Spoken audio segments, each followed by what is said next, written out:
materiálov tenkých vrstiev rozšíril náš obzor o zložení, štruktúre a fyzikálno-chemických vlastnostiach kovov, dielektrík a polovodičov. Podľa výsledkov skúmaní uskutočnených v rozličných oblastiach národného hospodárstva uplatňujú sa prístroje a zariadenia, v ktorých sú využité fyzikálne javy prebiehajúce v tenkých vrstvách. Využitie tenkých vrstiev materiálov dovolí vytvárať elementy integrovaných obvodov veľmi malých rozmerov, veľmi presnými a vysokoproduktívnymi metódami. Tenké vrstvy boli v technike prvýkrát širšie použité v optickom priemysle pri výrobe optických zrkadiel a priesvitných povlakov šošoviek a objektívov. Neustále sa rozširuje využitie tenkých vrstiev v elektrotechnickom priemysle pre vytvorenie polovodičových súčiastok, integrovaných obvodov, zariadení pre veľmi vysoké frekvencie, pri výrobe obrazoviek, elektróniek a mnoho iných výrobkov. V posledných rokoch úsilie rozvíjať skúmanie mikrominiaturizácie elektronických prístrojov priviedlo k vzniku samostatnej oblasti elektroniky, vrstvovej mikroelektroniky. Za tenké vrstvy budeme považovať vrstvu, ktorej hrúbka je zrovnateľná, prípadne menšia ako stredná voľná dráha nosičov náboja. Takáto vrstva má odlišné vlastnosti ako objemový materiál, z ktorého bola pripravená. Jej hrúbka je menšia ako 10 na minus 7 metra. V mikroelektronike sa používa viac spôsobov vytvárania tenkých vrstiev. Jedným z najpoužívanejších je vákuové naparovanie, ktoré prebieha vo naparovacom zariadení. Na obrázku vidíme rez naparovacou sústavou pre dvojstranné naparovanie.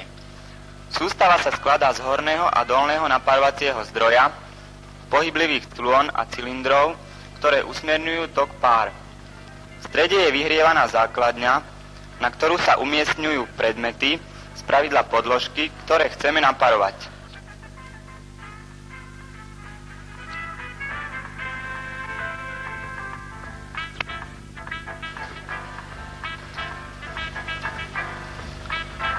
Takto vyzerá vákuová naparovacia aparatúra UP311B, výrobok Tesly Rožňov, národný podnik, závod Opočno.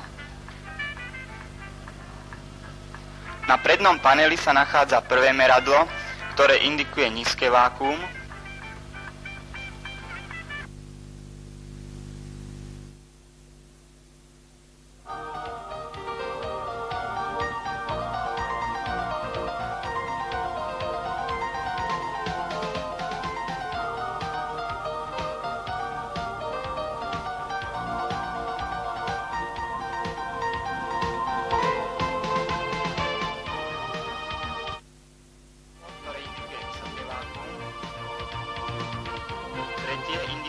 Teplotu podložky. Štvrté, prúd pre ohrev podložky. Piaté, prúd odparovacieho zdroja. Ďalej, prepínač ventilového rozvodu. Regulátory na nastavenie prúdov.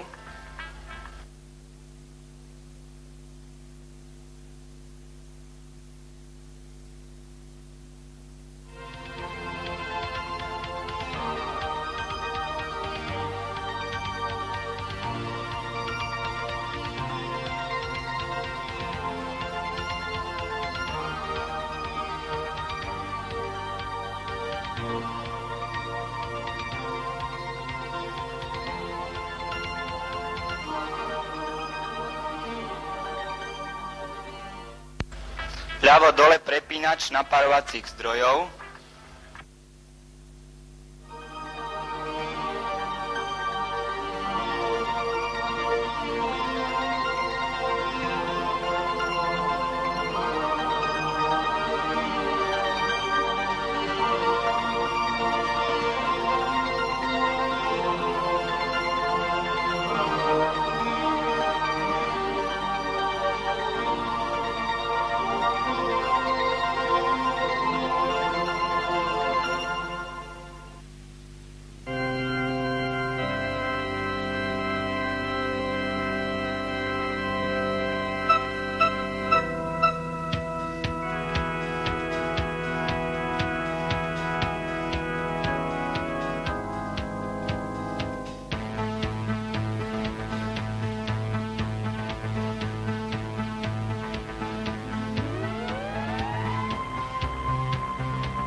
a vpravo hlavný vypínač.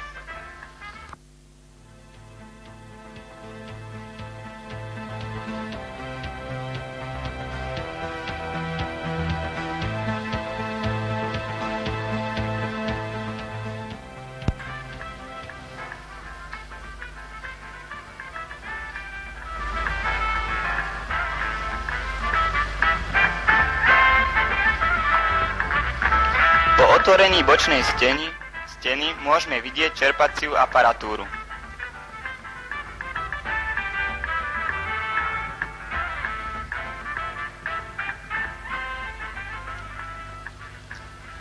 Teraz si ukážeme postup čerpania celého zariadenia, ktoré pozostáva z rotačnej olejovej vývevy, zásobníka predvákua, difúznej olejovej vývevy, mierok a elektromagnetických ventilov.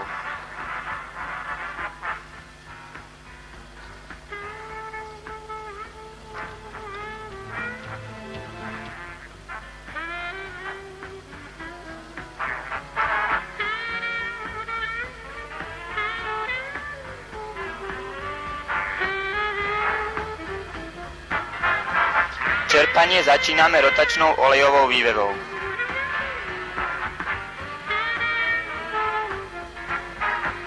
Cez trojcestný ventil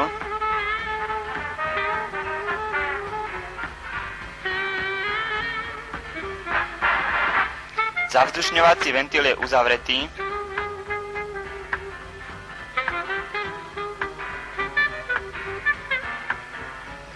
Cez ventil zvona predčerpáme zvon na nízke vákuum.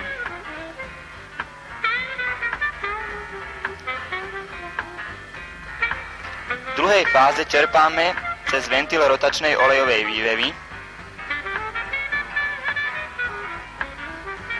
trojcestný ventil,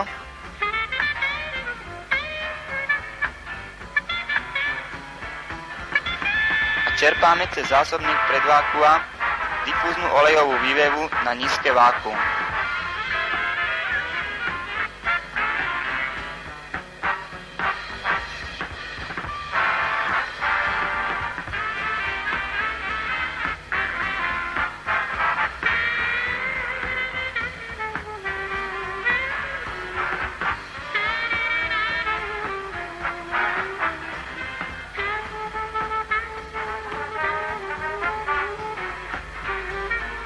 V zvone a v celom systéme sme dosiahli nízke vákuum, ktoré indikujú mierky.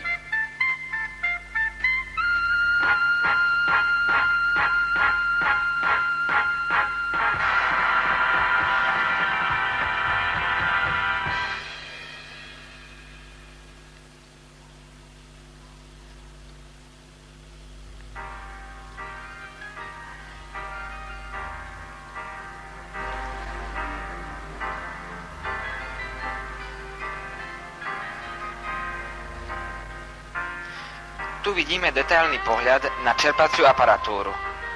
Vľavo je rotačná olejová výveva s elektromotorom, v strede difúzna olejová výveva.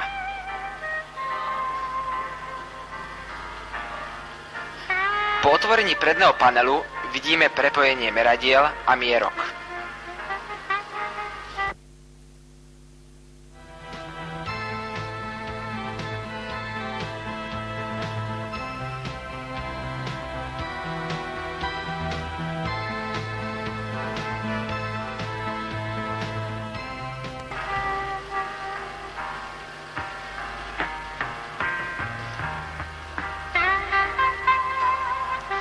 V nasledujúcej časti si ukážeme postup pri čerpaní na nízke vákuum. Po zapnutí hlavného spínača prepínač ventilového rozvodu nastavíme do polohy pre čerpanie a zapneme rotačnú olejovú vývevu. Rotačná výveva je odpružená, aby sa otrasy neprenášali na celú aparatúru.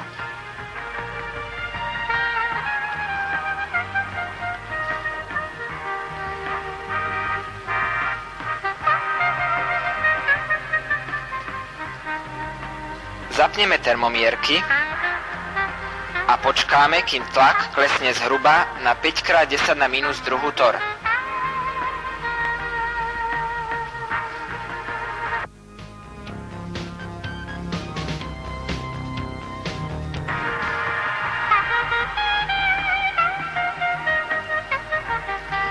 Pre získanie mikroklímy vákuovej hygieny v priestore vákuovej naparovacej aparatúry používame čistič vzduchu.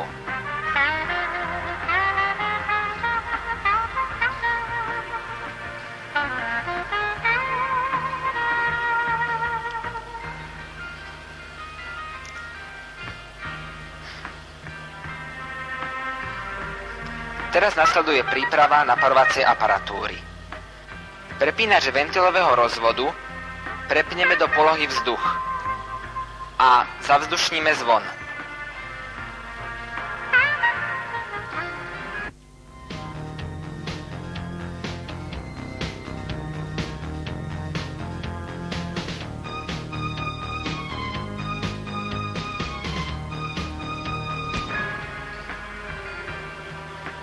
Po zavzdušnení pomocou hydraulického zariadenia zvon zdvihneme.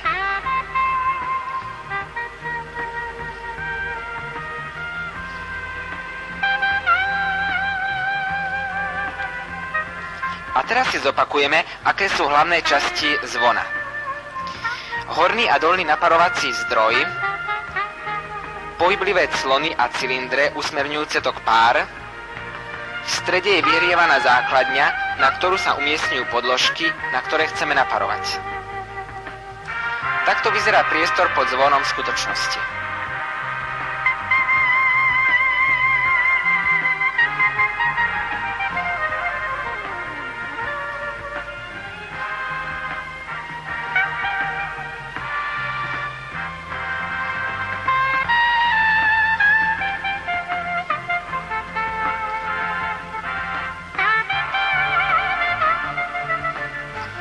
Príprava naparovacieho zdroja.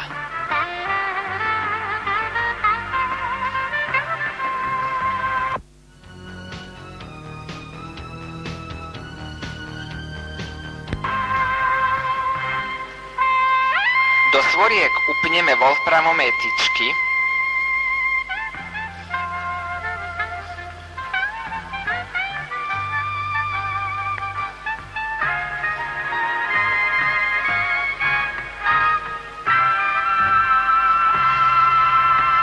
wolframové tyčky slúžia na ohrev tantalovej lodičky s naparovacou látkou niklom.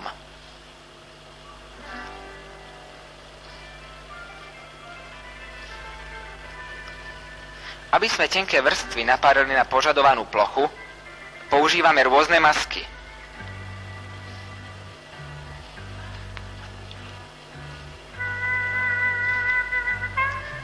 Clony, ako aj dosadaciu plochu zvona, očistíme od prípadných nečistôt.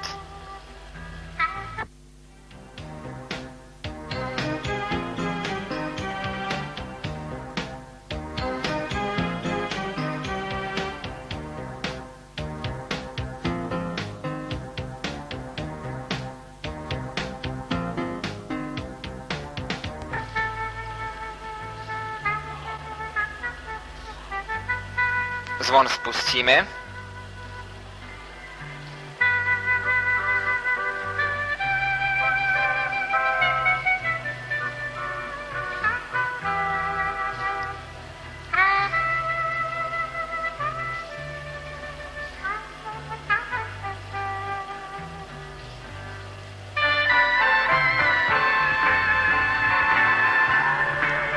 Prepínač ventilového rozvodu prepneme do polohy pre čerpanie. Teraz si na blokovej schéme vákuového rozvodu ukážeme celý postup čerpania. Ventily označené červenou farbou sú zavreté. Bodkami je vyznačený postup čerpania.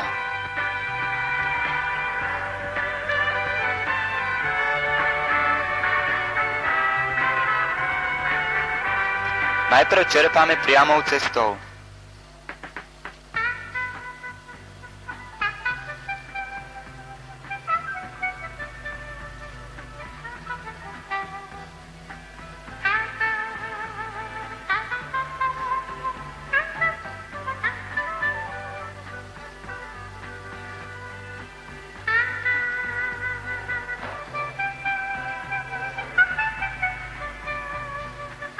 A po dosiahnutí tlaku 5x10 na minus druhú tor, čo trvá asi 15 minút, Ovládací rozvodu prepneme do polohy vysoké vákuum 1 a otvoríme nepriamu cestu.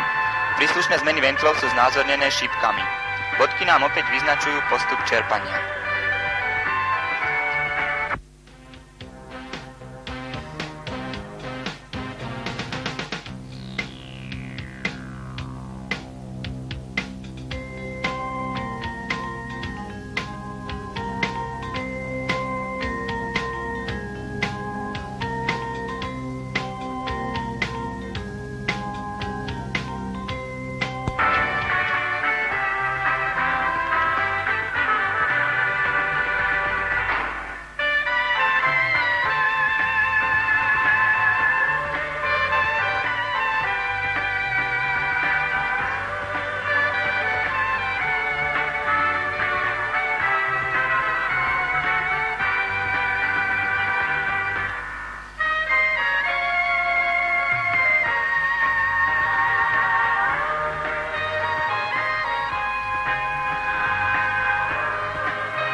Znova čerpáme na nízke vákuum 5x10 na minus druhú tor.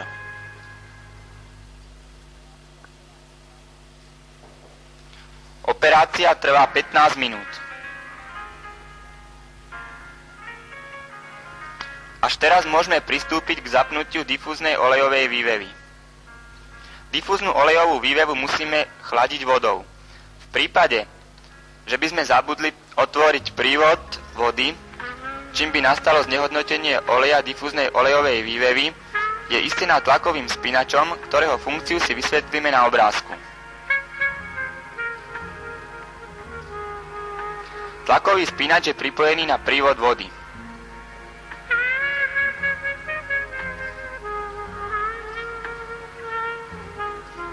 Tlak vody prúdiacej potrubím pôsobí na piesť.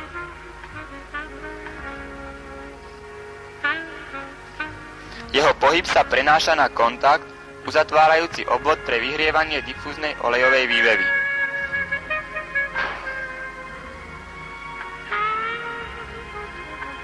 Až teraz môžeme difúznu olejovú vývevu zapnúť spínačom na prednom paneli.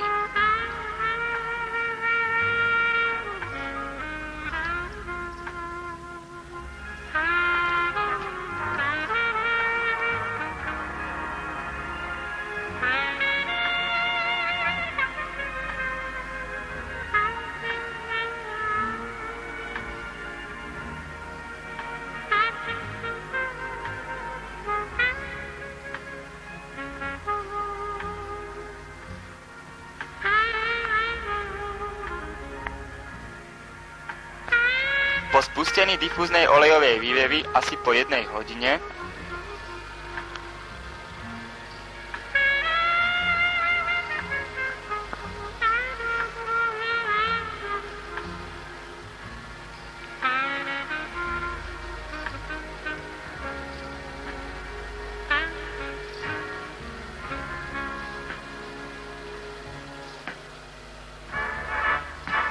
zapneme indikátor prúdu ohrevu základne a regulačným autotransformátorom nastavíme prúd 6 A.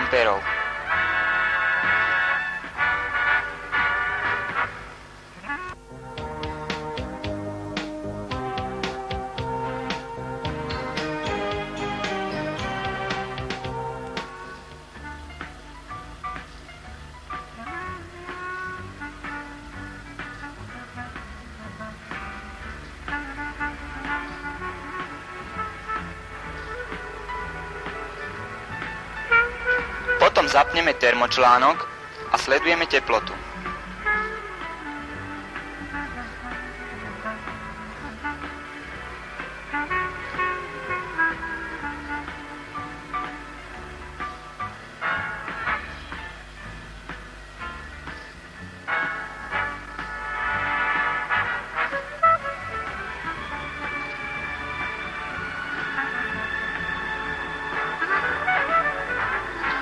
dosiahnutí 300 stupňov Celzia, čo trvá asi hodinu,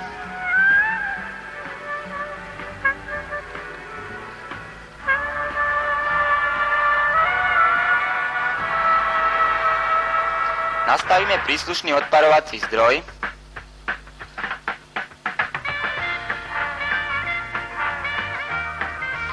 zapneme ukazovateľ prúdu pre ohrev naparovacieho zdroja,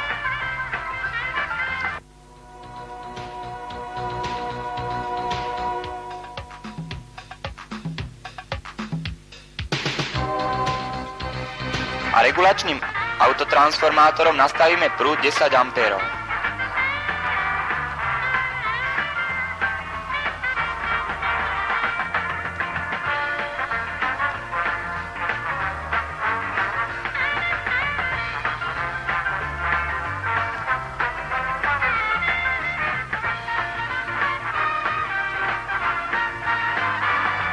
Pri pozorovaní rozstaveného kovu otvoríme clonu, čím sa uvoľní cesta odparovaným čiastočkám kovu.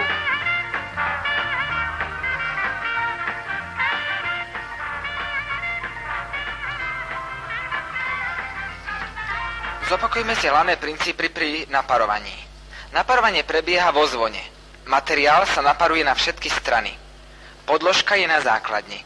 Aby sa zaručila požadovaná čistota a štruktúra tenkých vrstiev, základňa sa vyhrieva. Pri naparovaní je potrebné, aby tlak vo zvone bol lepší ako 10 na minus štvrtú tor.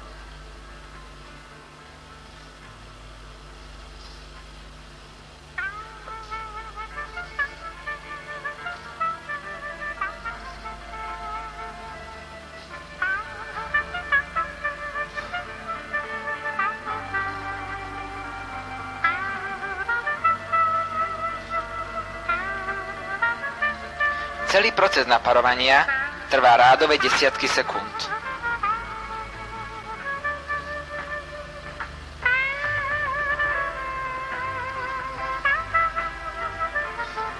Po ukončení naparovania stiahneme prúd naparovacieho zdroja,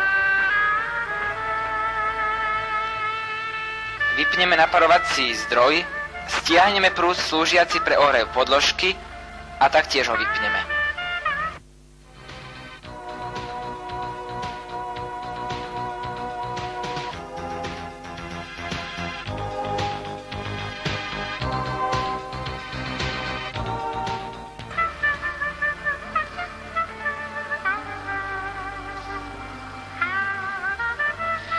Uzavrieme prívod chladiacej vody do zvona.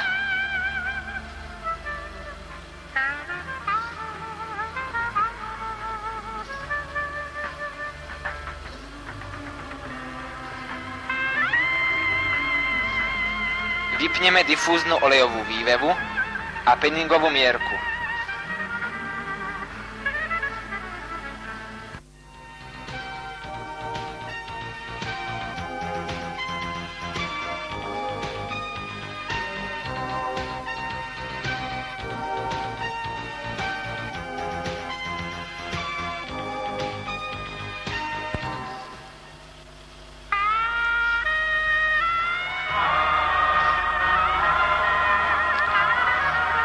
Vypneme termočlánok.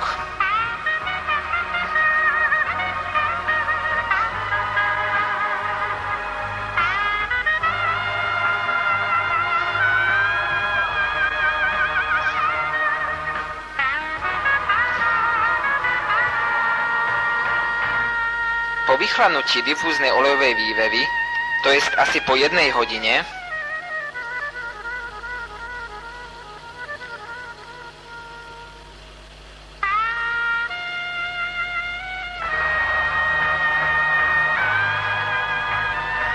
prepneme prepínač ventilového rozvodu na vzduch a zdvihneme zvon.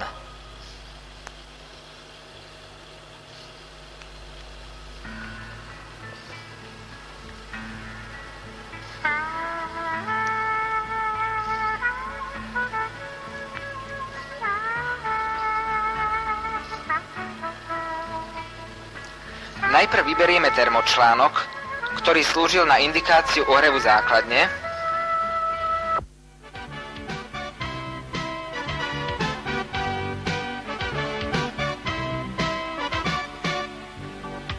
potom základňu s podložkami a maskami.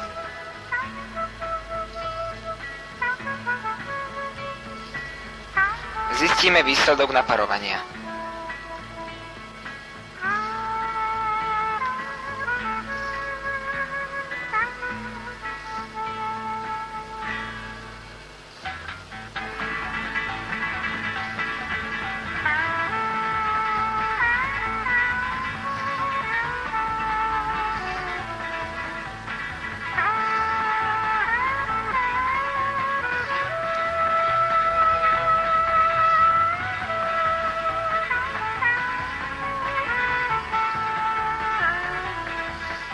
Nakoniec pustíme zvon.